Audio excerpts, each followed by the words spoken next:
নোয়াপাড়া বিধানসভায় Indian secular ফ্রন্টের প্রথম প্রোগ্রাম এবং বহু মানুষ আজকে জয়েনিং করলেন ইন্ডিয়ান সেকুলার ফ্রন্টে। কি বুঝছেন নোয়াপাড়া বিধানসভার হাওয়া কোন দিকে? শুনুন, আজকে দেখুন, সর্বপ্রথম আমি ধন্যবাদ জানাই নওশাদ সিদ্দিকী ভাইজানকে, যে আমাদের আইএসএফ দলের চেয়ারম্যান।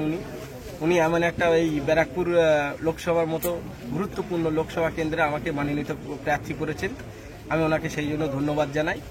আর একটা ধন্যবাদ জানাই যে মানুষের সাথে পরিচয় করার একটা জায়গা আমাকে তুলে ধরেছে। আজকে এই নোয়াপাড়ায় কিছুই ছিল না, নোয়াপাড়া বিধানসভায় আমাদের কিছুই ছিল না।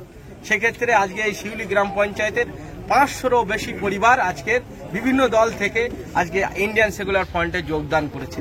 এই জন্য আমি সেই সংগ্রামী সাথীদেরকে আবার আমি সংগ্রামী অভিনন্দন জানাই। আগামী দিনের যে ভোটের লড়াইয়ের ময়দানে ভোট উৎসবকে সুন্দর করে পরিণত করে যাতে আমাদেরকে জয়যুক্ত করে ব্যারাকপুর লোকসভা থেকে জয়যুক্ত করে দিল্লির পার্লামেন্টে পাঠানোর জায়গা তৈরি করে দিচ্ছে। লোকসভা কেন্দ্রে বিদায়ী সাংসদ বিজেপির টিকিটে ভোটে দাঁড়িয়েছেন, যদিও মাঝখানে তিনি তৃণমূলে চলে গিয়েছিলেন, এবং তৃণমূল থেকে ভোটে দাঁড়িয়েছেন রাজ্যের হেভিওয়েট মন্ত্রী পার্থ ভৌমিক, এবং সিপিএম থেকে দাঁড়িয়েছেন একজন অভিনেতা দেবদূত ঘোষ। এদের মাঝখানে আপনি কতটা জায়গা করে নিতে পারবেন? শুনুন, লড়াইয়ের ময়দানে নেমেছি আমি কাউকে হেভিওয়েট ভাবছি না, সবাই আমার সমতুল্য। তার কারণ জেতা হারা সেজনার হাতে। আমি চেষ্টা করব, ঠিক আছে। আর যেটা বললেন না যে হেভিওয়েট বলছেন কাদেরকে, যে পার্থ মহাভারতের যে পার্থ সেই অর্জুন, এই অর্জুন বাবু এবং পার্থ বাবু আপনি দেখেছেন একই থালায় বসে একসাথে খেতেন। ভোটের ঘোষণার 15 দিন আগে পর্যন্ত ওনারা একসাথে এক টেবিলে বসে চা খেয়েছেন, গল্প করেছেন, এবং কি এক ব্যানারে এখনো পর্যন্ত অনেক জায়গায় দেখবেন আপনি এক ব্যানারে পার্থবাবু এবং অর্জুন বাবুর ছবি প্রকাশিত হয়ে আছে। তাই ওনাদেরকে দুজনকে আলাদা করে দেখছি না।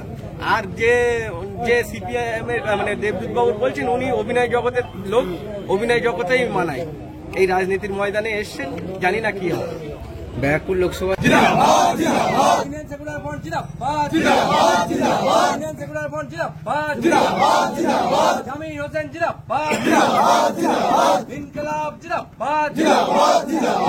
আমাদের সংগ্রাম আমাদের সংগ্রাম সংগ্রাম ব্যারাকপুর লোকসভা কেন্দ্রে অ্যাডভোকেট জামির হোসেনকে খামচিহ্ন ভোট দিয়ে বিপুল ভোটে জয়ী করুন।